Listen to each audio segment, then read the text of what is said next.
tous, on se retrouve aujourd'hui pour des idées d'activités à faire à l'automne ici au Québec, que vous soyez résident ou que vous soyez de passage chez nous. Pour ceux qui ne me connaissent pas, je m'appelle Claire, je vis avec ma famille au Québec, pas très loin de Montréal. Et je voulais avec vous partager des petites activités que j'ai pu faire et qu'on a énormément appréciées et qui m'ont fait un peu aimer l'automne, puisque c'était pas forcément ma saison préférée lorsque je vivais en France. Donc aujourd'hui, je vous propose 5 activités pour vous permettre de découvrir le Québec au moment de l'automne. C'est quand même une période très particulière, les couleurs sont vraiment très vibrantes, euh, la qualité du soleil est un petit peu différente de l'été. Voilà, en tout cas, j'espère que ces activités vous plairont, vous donneront au moins des idées pour les semaines à venir. La première activité, et je pense que ce sera sans surprise, c'est d'aller profiter des couleurs de l'automne. Donc bien sûr, vous pouvez faire des randonnées. Si vous êtes un marcheur aguerri, vous avez largement de quoi faire. Mais si vous avez des petits ou si vous n'êtes pas forcément un très bon marcheur, vous avez quand même la possibilité de découvrir les couleurs de l'automne, je dirais en allant aux alentours de 2 heures autour de Montréal. Donc je vous propose quelques petits endroits facilement accessibles. Le premier, c'est le Sentier des Cimes dans les Laurentides. Pas besoin d'être un bon marcheur, vous pouvez y aller avec des petits. Vous avez une vue qui est juste magnifique sur les Laurentides. Deuxième endroit, c'est vers Saint-Donat, donc toujours dans les Laurentides. Vous avez l'accès au Mont Sourire. L'accès est assez facile, mais par contre en pente, attention. Mais la montée dure peut-être 20 minutes, donc c'est assez rapide et la vue est juste exceptionnelle.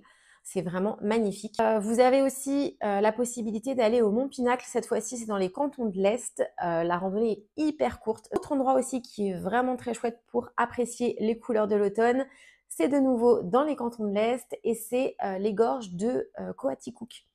Donc c'est à environ 2 heures, je pense, de Montréal. Euh, et vous avez une randonnée qui est plutôt facile, qui est faisable avec des enfants. Et vous avez les gorges les plus hautes du Québec qui s'y trouvent, en plus de la vue sur les couleurs. Donc c'est vraiment des endroits qui sont très facilement abordables. Et vous avez une vue sur les cantons de l'Est qui est magnifique. Ensuite, vous avez quelques parcs comme le parc du Mont-Saint-Bruno. Vous avez aussi toute la partie Laurentide, bien sûr, la Naudière, etc. Vous avez plein de petits accès. Je vous conseille également, si vous voulez apprécier les couleurs, le parc de la rivière d'Orcaster, qui est vraiment très sympa à faire, relativement accessible, pas besoin d'être un marcheur expérimenté. Bref, peu importe l'endroit où vous irez, vous allez en prendre plein les yeux et pas forcément, vous ne serez pas forcément obligé de vous fatiguer pour pouvoir apprécier les jolies couleurs. Et dernière chose, si vous n'avez pas forcément la possibilité de sortir de Montréal parce que vous n'avez pas de voiture, allez tout simplement au Belvédère Kondiarank. Vraiment, on a pris des photos l'année dernière qui étaient juste magnifiques. On y est allé plutôt en fin d'après-midi, quasiment au moment du coucher de soleil et je vous assure que les couleurs étaient juste magnifiques. Et d'ailleurs, je vais vous mettre une petite photo comme ça, vous pourrez apprécier la vue. Deuxième chose que j'ai adoré faire au moment de l'automne, c'est profiter de toutes les petites villes qui ont des allures de Nouvelle-Angleterre. J'ai en tête notamment Sutton, qui est dans les cantons de l'Est, je dirais à peu près à 1 heure et quart, 1 heure et demie de Montréal. C'est une petite ville avec des petits cafés, des petites boutiques. Je vais vous mettre quelques images. C'est juste magnifique. J'ai adoré l'ambiance.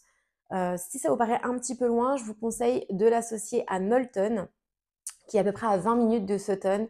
C'est un peu le même esprit, avec une librairie hyper belle, des petits cafés, des petites rues. Vous avez quelques randonnées à faire autour. Comme ça, vous pouvez combiner ça avec le premier point. Bien sûr, vous pouvez aussi vous rendre à Québec. Je pense que cette ville, peu importe la saison, elle est magnifique à faire. Et tant qu'à être là-bas, pourquoi pas aller sur l'île d'Orléans. Je pense qu'au moment de l'automne, ça doit être juste magnifique à voir. Du côté des Laurentides, bien évidemment, le Mont-Tremblant, le village du Mont-Tremblant qui est juste magnifique à faire à l'automne. Et vous avez également Saint-Sauveur, des choix assez sympas en tant que petite ville pour cette période de l'automne. Ensuite, qui dit automne, donc troisième idée, c'est d'aller faire une cueillette de pommes dans un verger. C'est vraiment une activité que j'avais pas forcément identifié avant de venir vivre ici et c'est vraiment un truc qui est hyper courant. Vous avez plein de vergers qui existent. L'année dernière, on avait fait le verger Charbonneau sur la rive sud et cette année, on a fait le verger Père et Fils. Les 2 sont vraiment très, très bien. Vous avez, la possibilité de cueillir des pommes, mais vous avez aussi des boutiques avec, du cidre bien évidemment, différents types de cidre, des jus de pommes frais et différents types de beignes et de desserts, mais à base de pommes. Franchement, j'ai trouvé ça génial. On peut y passer la journée. Il y a souvent des tables de pique-nique. Vous pouvez amener votre petit pique-nique et combiner ça avec la cueillette des pommes. Et je trouve que c'est vraiment une activité typique de l'automne et qui est hyper agréable à faire en famille. Quatrième idée, je pense que vous me voyez venir, on est un peu dans le même style, c'est le ramassage de citrouilles. Donc, vous avez plein de fermes qui proposent ce type d'activité. C'est pas forcément moins cher que d'aller directement les acheter en supermarché, mais par contre, on est d'accord que l'activité est quand même beaucoup plus fun. En général, vous avez des labyrinthes de maïs qui sont associés à l'activité et vous avez des endroits comme Citrouilleville qui se trouve en Montérégie qui propose plein d'activités pour les enfants autour de la citrouille avec un village fait à base de citrouilles, des labyrinthes de maïs, des jeux gonflables et bien sûr vous avez toujours des petites buvettes avec différentes spécialités d'automne, les jus de pommes épicés, etc. Vous avez le verger Marino, enfin la ferme Marino pardon plutôt, qui vous propose de ramasser des citrouilles également avec des activités pendant la période de l'automne ou alors la ferme Le Roi de la Fraise qui propose de faire aussi des cueillettes. Bref, vous pouvez aller regarder sur internet, vous avez largement le choix parmi une multitude d'endroits où cueillir des citrouilles. Et dernière idée d'activité, peut-être que ça sera le point un petit peu plus controversé. En tout cas, de mon point de vue, c'est quelque chose dont il est dommage de se priver lorsqu'on est autour de Montréal, c'est d'aller faire une virée en Nouvelle-Angleterre, dans le Vermont, le New Hampshire, etc. Vous avez Burlington qui est à environ 1h30 de Montréal et encore mieux pour la période d'automne, la ville de Stowe. C'est une petite ville typique de ce que vous voyez dans les films ou ce que vous pouvez imaginer dans les livres. Tout y est magnifique, l'environnement, les monuments, etc. Vous avez plein de petites boutiques de produits du terroir. C'est vraiment un endroit que j'ai adoré faire. La route pour aller jusque là-bas est magnifique. Vous avez la possibilité d'associer ça avec un verger. J'ai plus le nom en tête, mais je vais vous le noter juste ici. Mais l'ambiance est quand même vraiment très particulière dans le Vermont, la Nouvelle-Angleterre plus globalement.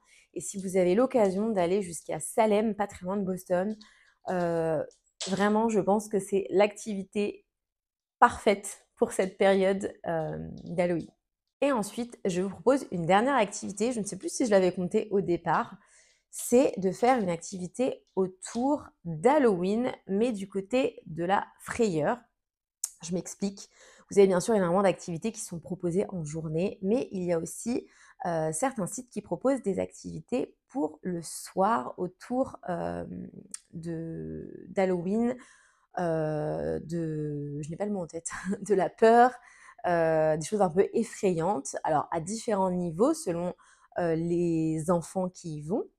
L'année dernière, nous avons été au village d'antan québécois, donc à Drummondville, pour faire en soirée, pardon, une activité autour d'Halloween. C'était une des meilleures activités qu'on ait faites de l'automne. C'était merveilleux, vraiment. Je ne suis pas quelqu'un qui aime beaucoup tout ce qui est horreur, mais le fait que ce soit dans un village reconstitué, les acteurs, parce qu'il y a énormément d'acteurs qui gravitent dans ce village pour vous faire peur, les activités dans chaque petite maison, c'était extraordinaire à faire. Et vraiment, si vous êtes des adultes, que vous avez des ados, je dirais à partir de, selon s'il est téméraire ou pas, 10-11 ans. En dessous, c'est vraiment jeune, je pense. C'était extraordinaire à faire. J'ai vraiment, vraiment adoré.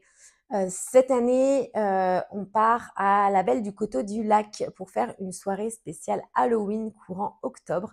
Et vous avez énormément de lieux qui proposent tout le courant du mois d'octobre des activités. Par contre, je vous recommande de réserver à l'avance puisque souvent c'est complètement épuisé. Voilà, c'est ça que je voulais dire. Donc ouais, prenez-vous-y largement à l'avance. Ne tardez pas à regarder. Vous avez aussi La Ronde qui propose des activités autour d'Halloween. Vous avez pas mal de petits festivals aussi, peut-être un peu moins du côté horreur, mais qui peuvent être tout à fait sympas à cette période de l'automne. Voilà quelques idées d'activités.